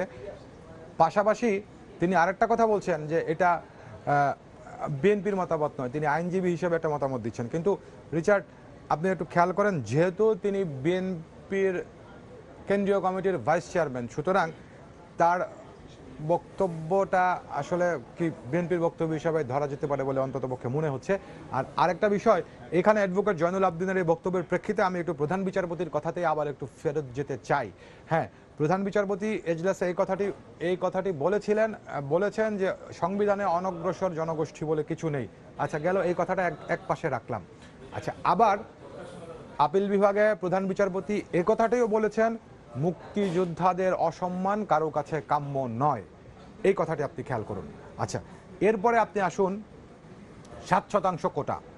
7% কোটার মধ্যে মুক্তিযোদ্ধাদের জন্য 5%, প্রতিবন্ধীদের জন্য 1%, প্রতিবন্ধী এবং তৃতীয় লিঙ্গ দুজনের জন্য 1% এবং হচ্ছে ক্ষুদ্র নৃগোষ্ঠীর জন্য 1%। তাহলে এখন রিচার্ড, এই অনগ্রসর নন মানে সংবিধানে অনগ্রসর বা পিছিয়ে পড়া জনগোষ্ঠী বলে কিছু নেই, এই আপিল বিভাগের যে বক্তব্য, এই বক্তব্যের সঙ্গে অন্ততপক্ষে জয়নুল আবদিন যেভাবে করে ব্যাখ্যা করছিলেন যে তিনি ওই বক্তব্যের সঙ্গে এই কোটা রাখার জন্য তিনি দ্বিমত করছেন, কিন্তু আমি অন্ততপক্ষে দ্বিমত দেখছি না এই জায়গাতে। কারণ ধরুন, ক্ষুদ্র নৃগোষ্ঠীর মানুষজন তারা একটি কি বলে যে প্রত্যন্ত এলাকায় থাকেন, নানান কারণে তাদের সুবিধা প্রয়োজন, সে কারণে দেয়া হয়েছে। তো আর মুক্তিযোদ্ধাদের ক্ষেত্রেও সেটি। তো এই জায়গাতে এই ব্যাখ্যাগুলো আরেকটু হয়তো বিস্তারিত করা যায়, কিন্তু আমার সহকর্মী আফজাল হোসেন আছেন আদালত প্রাঙ্গণে, একটু আফজালের কাছে একটু আরেকবার একটু যুক্ত হতে চাই। আফজাল, নিশ্চয়ই আমাকে শুনছেন আপনি? আফজাল, এখন পর্যন্ত আমরা আপনার মাধ্যমে ব্যারিস্টার শাহ মঞ্জুরুল হকের প্রতিক্রিয়া জানতে পেরেছি, ব্যারিস্টার হাসানুল করিমের প্রতিক্রিয়া জানতে পেরেছি, অ্যাডভোকেট জয়নুল আবদিন যিনি সুপ্রিম কোর্টের অন্যতম সিনিয়র আইনজীবী, বিএনপি নেতা, তার বক্তব্য জেনেছি। আপনি কি অ্যাটর্নি জেনারেলের কোনো প্রতিক্রিয়া পেয়েছেন এখন পর্যন্ত, বা এই ব্যাপারে কোনো তথ্য আছে? আফজাল, এখনো পর্যন্ত অ্যাটর্নি জেনারেল কথা বলেননি। আমরা গণমাধ্যম কর্মী তার জন্য অপেক্ষা করছি। তিনি আদালতের যে আদেশটি, আজকে যে আদেশটি দেওয়ার পরে তিনি আরো একটু পরিষ্কার হতে গিয়েছিলেন। আমরা ধারণা করছি যে প্রধান বিচারপতি দপ্তরে তিনি গিয়েছেন, আদেশটি খুব পর্যালোচনা করেই তিনি গণমাধ্যমের সামনে হয়তো কিছুক্ষণের মধ্যে আমরা তার প্রতিক্রিয়াটি পাবো। আর এখন পর্যন্ত যে কজন আইনজীবীর প্রতিক্রিয়া পাওয়া গেছে তারা বরাবরই বারবারই যেটি বলছেন যে এই রায়ের পর আন্দোলনকারী শিক্ষার্থীরা তাদের যে আন্দোলন করার কোনো যৌক্তিকতা আর নেই, কারণ তারা সংস্কার চেয়েছিলেন, আপিল বিভাগ সংস্কার করে দিয়েছেন এবং আপিল বিভাগ তার সংস্কারের যে আদেশটি সেখানে স্পষ্ট করে বলে দিয়েছেন যে ন্যায় বিচারের স্বার্থে, কমপ্লিট জাস্টিসের স্বার্থে একটি সুপারিশ তারা করছেন যে 93% মেধায় 5% মুক্তিযোদ্ধার সন্তান এবং নাতি নাতিরা পাবে এবং বাকি যে 2% 1% প্রতিবন্ধী এবং তৃতীয় লিঙ্গের জন্য, আর আরেক শতাংশ হচ্ছে ক্ষুদ্র নৃগোষ্ঠীর জন্য। এই যে 100% কোর্ট দেশের সর্বোচ্চ আদালত সংস্কার করে দিয়েছেন এবং তিনি এও বলেছেন আপিল বিভাগ যে 3 যে আজকের রায়টি যখন হাতে পায় এই 3 মাসের মধ্যে এটি নিয়ে একটি প্রজ্ঞাপন জারি করতে পারে। আফজাল, এখানে আমার একটি প্রশ্ন, আফজাল শুনছেন, একটি প্রশ্ন, ওই যে 3 মাসের মধ্যে সরকার প্রজ্ঞাপন জারি করতে পারে বা জারি করবে যে কথাটি, এখানে আমাদের সহকর্মী রিচার্ডের মনে একটি প্রশ্ন জেগেছে আফজাল, সেটি হচ্ছে যে এই যে আজকে আদালত যে রায়টি দিলেন এবং 3 মাসের মধ্যে এটির প্রজ্ঞাপন করার কথা, তো প্রজ্ঞাপন হওয়ার আগে পর্যন্ত চাকরিতে নিয়োগের ক্ষেত্রে কোন নীতি অনুসরণ করাবে, এই ব্যাপারে কি কিছু তথ্য আছে কিনা আফজাল? যখন রায়টি ছিলেন তখন তার আগে কিন্তু যারা বৈষম্য বিরোধী ছাত্র আন্দোলন যারা আন্দোলন করছিলেন তাদের আজকে 5 থেকে 6 জন ছাত্র আদালতে চত্বরে এসেছিলেন এবং আদালত চত্বরে শুনবো আফজাল আপনার বক্তব্যে আপনার সঙ্গে আবারও যুক্ত হবো। সুপ্রিম কোর্ট আইনজীবী সমিতির সভাপতি ব্যারিস্টার মাহবুবুদ্দিন খোকন কথা বলছেন, একটু তার প্রতিক্রিয়া একটু শোনার চেষ্টা করছি। আফজাল, যেহেতু এটা পলিসি ম্যাটার, রাষ্ট্রের নির্বাহীর দায়িত্ব এটা, সুতরাং এই রায়টা রহিত করা হইল, এটা এক। আবার কিন্তু আমাদের মহামান্য সুপ্রিম কোর্ট আবার কিন্তু বললেন যে 3% মেধার ভিত্তিতে কোটা হবে, কোটা মেধা কোটা হবে। তো একদিক দিয়ে বলেছেন যে আমাদের আপিল ডিভিশন যে এটা পলিসি ম্যাটার, এটা বাতিল, আর এদিকে কিন্তু ওনারাই মোটা একটা গাইডলাইন দিয়ে দিয়েছেন, এটা যা দিয়েছেন। তবে জনগণ ছাত্রগণ খুশি থাকতো যদি এই যে হত্যাকাণ্ড হলো, এত শত লোক মারা গেল, তাদের প্রতি কোনো কথা থাকলে হয়তো জনগণ খুশি হইতো, ছাত্ররা খুশি হইতো, এবং তাদের ব্যাপারটা পুরো এখানে আলোচনা। তাদের 8 দফাটা বলে। তো দর্শক, আপনারা শুনছিলেন যে অ্যাডভোকেট মাহবুবুদ্দিন খোকন। আমরা শুনছিলাম ব্যারিস্টার মাহবুবুদ্দিন খোকনের প্রতিক্রিয়া। এখানেও রিচার্ড, আমি একটু আপনার সঙ্গে একটু বলতে চাই, ধরুন ব্যারিস্টার মাহবুবুদ্দিন খোকন তিনি সুপ্রিম কোর্ট আইনজীবী সমিতির সভাপতি, কিন্তু তিনিও বিএনপির যুগ্ম মহাসচিব। আপনি শুনছিলেন তার প্রতিক্রিয়া। তা আমার রিচার্ড, আমার কেন জানি মনে হচ্ছে এই জায়গাটাতে ওনারা জয়নুল আবদিন, তারপরে হচ্ছে ব্যারিস্টার মাহবুবুদ্দিন খোকন, দুজনই খুবই সিনিয়র আইনজীবী এবং আইনের ব্যাপারে তারা যথেষ্ট বিশেষজ্ঞ। কিন্তু তাদের বক্তব্যগুলো শুনে আমার কেন জানি মনে হচ্ছে এটার মধ্যে তাদের বক্তব্যে আইনজীবীর থেকে তাদের দলীয় মতের প্রতিফলন বেশি ঘটছে। কারণ কেন বলছি, আপনি শুনছিলেন যে তিনি ব্যারিস্টার মাহবুবুদ্দিন খোকন বলছিলেন যে প্রাণহানির ব্যাপারে আদালত কি করবে বা কিছু বলেননি। কিন্তু ব্যাপারটি হচ্ছে আজকের বিচার্য বিষয় কিন্তু সেটি নয়। আজকের বিচার্য বিষয় ছিল কোটা পুনর্বহার করে হাইকোর্ট যে পরিপত্র জারি করেছে সেটার বিরুদ্ধে রাষ্ট্রপক্ষের যে আপিল ছিল সেই আপিলের শুনানি, এবং সেটি নিয়ে রায় দিয়েছেন আজকে। এটি গেল একটি বিষয়। আর আরেকটি বিষয় হচ্ছে আপিল বিভাগ কিন্তু আজকে এই প্রাণহানির বিষয়ে কিন্তু দুঃখ প্রকাশ করেছেন। এবং রিচার্ড, আপনি জানেন যে কোনো হত্যাকাণ্ড একটি ফৌজদারি অপরাধ, তো সেই ফৌজদারি অপরাধের বিচার ফৌজদারি আইনেই হবে। এখানে তো প্রধান বিচার এটি নিয়ে এখন পর্যন্ত মামলাগুলো প্রধান বিচারপতির কাছে যায়নি, কিন্তু তারপরেও তারা এ ধরনের ব্যাখ্যা দিচ্ছেন কেন, সেটি আসলে আমি ঠিক আপনাকে বোঝাতে পারবো না। রিচার্ড, আচ্ছা, ছোট্ট করে আপনি যে ব্যাখ্যাটা আমাকে দিয়েছিলেন সেই ব্যাখ্যাটা যদি আরেকটু স্পষ্ট করতেন। সেটি হচ্ছে গিয়ে যে এই প্রজ্ঞাপন জারি করার আগে যে সরকারি চাকরিতে নিয়োগ বিজ্ঞপ্তিগুলো আসবে সেটি আসলে এই কোটা অবলম্বন করা হবে কি হবে না সে বিষয়ে আফজালকেও প্রশ্ন করা হয়েছিল, যদিও পরবর্তীতে আমরা তার সাথে সংযুক্ত থাকিনি। আপনার কাছে ছোট্ট করে কোনো ব্যাখ্যা থাকবে কিনা? জি, আফজাল যদি আবারও সংযুক্ত হয় তাহলে হয়তো এই ব্যাপারে আফজালের কাছ থেকে আরো জানতে পারবো। কিন্তু আমি এই ব্যাপারে আপনাকে একটু যেটি বলতে চাই, বলছিলাম যে যখন হাইকোর্ট রায় দিয়েছিল যে 2018 সালের চাকরিতে কোটা বাতিলের পরিপত্র পুনর্বহাল করা হলো, তার মানে হচ্ছে যে কোটা তখন ফিরেছিল। তো এরপরে যখন আপনার আপিলেট ডিভিশন হাইকোর্টের রায়টিকে স্ট্যাটাস কো বা স্থিতাবস্থা দিয়েছিল, তখন কিন্তু বলেছিল যে এই 4 সপ্তাহ যে স্থিতাবস্থা আছে ওই 4 সপ্তাহের মধ্যে দেশে কোনো কোটা নেই, অর্থাৎ সরকারি চাকরিতে কোনো কোটা নেই, 2018 সালের পরিপত্র অনুযায়ী নিয়োগ হবে। তো নিশ্চয়ই এখন আজকে আপিল বিভাগ যে রায়টি দিয়েছে এবং 3 মাসের মধ্যে যে প্রজ্ঞাপন করার কথা বলা হয়েছে, এই প্রজ্ঞাপন হওয়ার আগে পর্যন্ত কিভাবে করে চাকরির বিষয়গুলো অনুসৃত হবে সে ডিরেকশন নিশ্চয়ই রায়ের মধ্যে আছে। রিচার্ড, রুবেল, আপনাকে অসংখ্য ধন্যবাদ এত সুন্দর করে আমাদের সামনে সকল তথ্যাদি উপস্থাপন করার জন্য। আমার কাছে থাকা এই ছিল সর্বশেষ। এরপরে রয়েছে বিভাগীয় সময়, সঙ্গেই থাকুন সময়।